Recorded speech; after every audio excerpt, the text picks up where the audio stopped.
Hello बच्चों, let's read this question. A window of perimeter including the base of the arc is in the form of a rectangle surmounted by a semicircle. The semicircular portion is fitted with colored glass while the rectangular part is fitted with clear glass. The clear glass transmits 3 times as much light per square meter as the colored glass does. What is the ratio for the sides of the rectangle so that the window transmits the maximum light? तो हमें ratio of sides of rectangle बताना है अगर जो window है वो maximum light को transmit कर रही है. स्टार्ट करेंगे हमारे की कॉन्सेप्ट से. की कॉन्सेप्ट देखो क्या हो जाएगा. हम जानते हैं कि यहां पे फॉर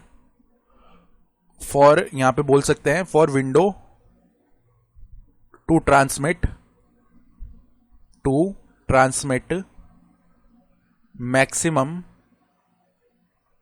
मैक्सिमम या मिनिमम लाइट. तो अगर मैक्सिमम मिनिमम का केस हो रहा होता है ना तो हम क्या करते हैं, जो डेरिवेटिव है ना वो जीरो कर देते हैं. यानी अगर ट्रांसमिटेड लाइट को एल बोल रहे हैं तो डी एल अपॉन में डी एक्स, इसका वैल्यू जीरो कर देंगे और उसके बाद में भी हम डबल डेरिवेटिव टेस्ट करेंगे. ठीक है, ये बात समझ में आ गई. तो अब देखो डायग्राम बना लेते हैं. मान लो कोई रेक्टेंगल है इस तरीके का. ठीक है, ये मान लो इस तरीके का हमारा रेक्टेंगल है. ये साइड 2x है तो इसके सामने वाली साइड भी 2x हो जाएगी. ये साइड 2y है तो सामने वाली साइड भी 2y हो जाएगी. ठीक है, अब इस रेक्टेंगल पे ऐसे मान लो एक सेमी सर्किल है तो यहाँ पे इसका सेंटर हो रहा होगा. ये भी x हो जाएगा यहाँ से यहाँ तक और यहाँ से यहाँ तक ये भी x हो गया. ठीक है, तो अगर हम बोले कि इस कंप्लीट जो स्ट्रक्चर है इसका पेरीमीटर p है तो अगर हम p लिखना चाहें, p देखो क्या हो जाएगा, पेरीमीटर ऑफ सेमी सर्किल कैसे लिखते हैं, हम जानते हैं सर्कमफेरेंस होता है 2 पाई आर. ठीक है, तो पेरीमीटर क्या हो जाएगा हमारे पास में 2 पाई आर ही होता है. लेकिन ये सेमी सर्किल है ना तो उसका हाफ करना पड़ेगा, यानी पाई आर के फॉर्म में आएगा तो पाई एक्स आ गया. प्लस में perimeter of rectangle 2 times of length plus में ब्रेथ, यानी कि 2x प्लस में 2y आ जाएगा. इसका मतलब पेरीमीटर देखो कितना आ गया, perimeter will be equal to pi X plus में यहां पर ये क्या बन गया देखो 4x प्लस में 4y, जिसका मतलब है p का वैल्यू क्या हो जाएगा. देखो यहां से अगर x कॉमन कर लिया हमने तो 4 प्लस में पाई प्लस में 4y ये बन गया. इसको इक्वेशन 1 बोल लो.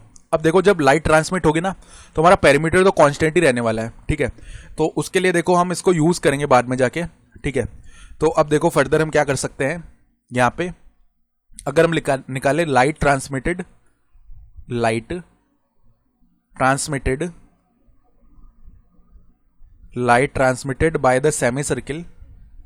बाय द सेमी सर्किल, इसका जो वैल्यू है वो क्या आ जाएगा देखो 1 अपॉन में 2 पाई एक्स स्क्वायर, क्योंकि जो लाइट ट्रांसमिट है वो उसके एरिया से हो रही होगी और एरिया हम जानते हैं पाई एक्स स्क्वायर अपॉन में 2 हो जाएगा ना. तो जितना एरिया होगा उतनी ही लाइट ट्रांसमिट हो रही होगी. इसी तरीके से लाइट ट्रांसमिटेड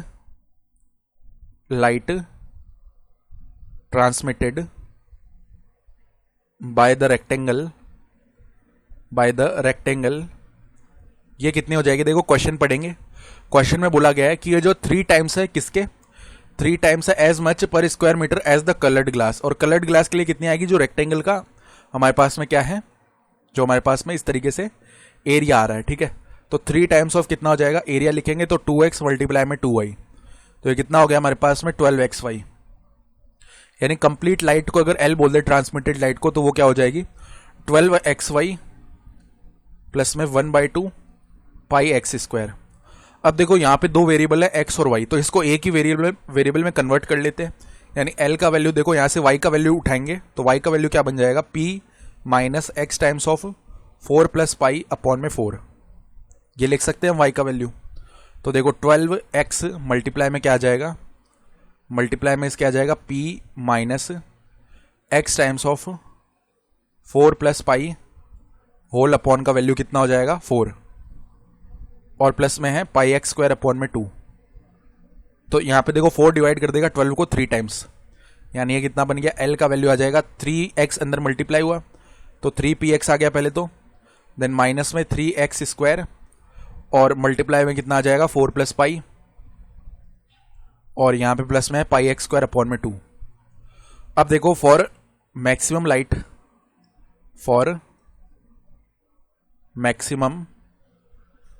लाइट क्या केस हो रहा होगा, मैक्सिमम लाइट के लिए कि dl अपॉन dx का जो वैल्यू है वो 0 के इक्वल आ रहा होगा.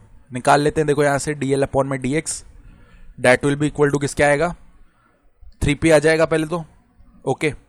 देन माइनस में 3 टाइम्स ऑफ 4 प्लस पाई तो कांस्टेंट है, एक्स स्क्वायर का डिफरेंशिएशन 2x हो जाएगा। देन प्लस का पाई अपॉन 2 तो कांस्टेंट है, एक्स स्क्वायर का डिफरेंशिएशन 2x हो जाएगा।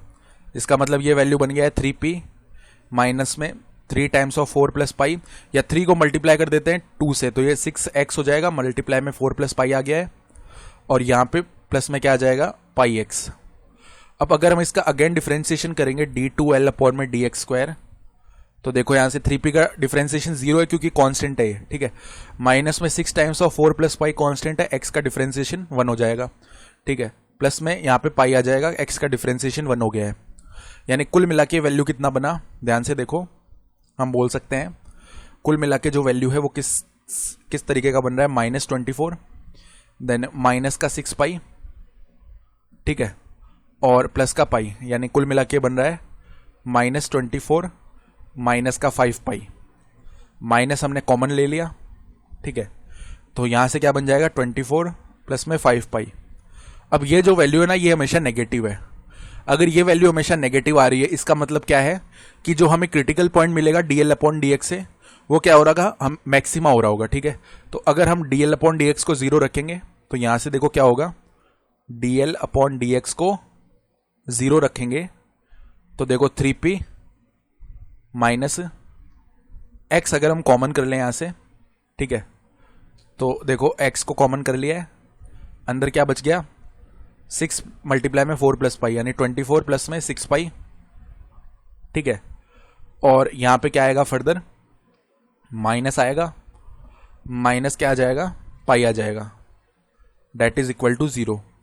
यानी यहां से देखो 3p का वैल्यू किसके इक्वल आएगा, x टाइम्स ऑफ 24 प्लस में 5 पाई, जिसका मतलब है x का वैल्यू आ जाएगा 3p अपॉन में 24 प्लस में 5 पाई। यही वैल्यू उठा के रख देना है। हमें क्या निकालना है, देखो अब हमें निकालना था रेशियो, निकालना था ना किसका, साइड्स ऑफ, रेशियो किसका निकालना था, साइड्स ऑफ रेक्टेंगल, ठीक है। तो ये निकालते हैं हम, तो जो इक्वेशन 1 है उसमें हम क्या कर लेते हैं, डिवाइड कर लेते हैं एक्स का। तो ध्यान से देखो, फ्रॉम इक्वेशन 1 क्या हो जाएगा, p अपॉन एक्स, एक्स का डिवाइड कर लिया हमने, p upon X will be equal to 4 plus pi plus में 4y अपॉन एक्स। तो देखो 4 प्लस पाई प्लस में 4y अपॉन में x, तो हमें तो y अपॉन x का वैल्यू चाहिए, तो यहाँ पे हम क्या करते हैं, यहाँ पे x का वैल्यू रख देंगे, ठीक है।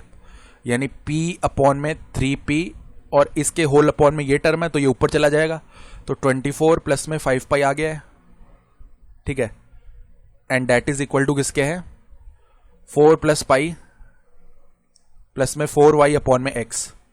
तो देखो p से p डिवाइड हो गया, ठीक है, एंड फर्दर क्या बोल सकते हैं, यहाँ पे 24 अपॉन में 3 तो 8 हो जाएगा, प्लस में 5 पाई अपॉन में 3 माइनस 4 माइनस का पाई आ जाएगा, that is equal to 4y upon में x। 8 माइनस 4 तो 4 हो जाएगा, इधर एलसीएम लेंगे तो प्लस का 2 पाई अपॉन में 3 आ जाएगा, that is equal to 4y upon में x। इधर से एलसीएम ले लो, कितना बन जाएगा, 3 मल्टीप्लाई 4 तो 12 हो जाएगा, 12 प्लस 2, 12 प्लस में 2 पाई, ठीक है, तो 12 प्लस में 2 पाई हो गया, अपॉन में 3 है, that is equal to 4y upon में x, ठीक है। यानी y अपॉन x का वैल्यू अगर लिखेंगे क्या आ जाएगा, यहाँ से 2 कॉमन कर लिया है तो अंदर क्या बना, देखो 6 प्लस में पाई अपॉन में 3 मल्टीप्लाई में इधर 4 आ जाएगा, ठीक है, 2 डिवाइड कर देगा 4 को 2 टाइम्स, यानी फाइनली ये वैल्यू आ गया 6 प्लस पाई अपॉन में 6, यानी रिक्वायर्ड रेशियो हो गया 6 प्लस पाई रेशियो 6। तो ये हमारा फाइनल आंसर है इस क्वेश्चन के लिए, ठीक है।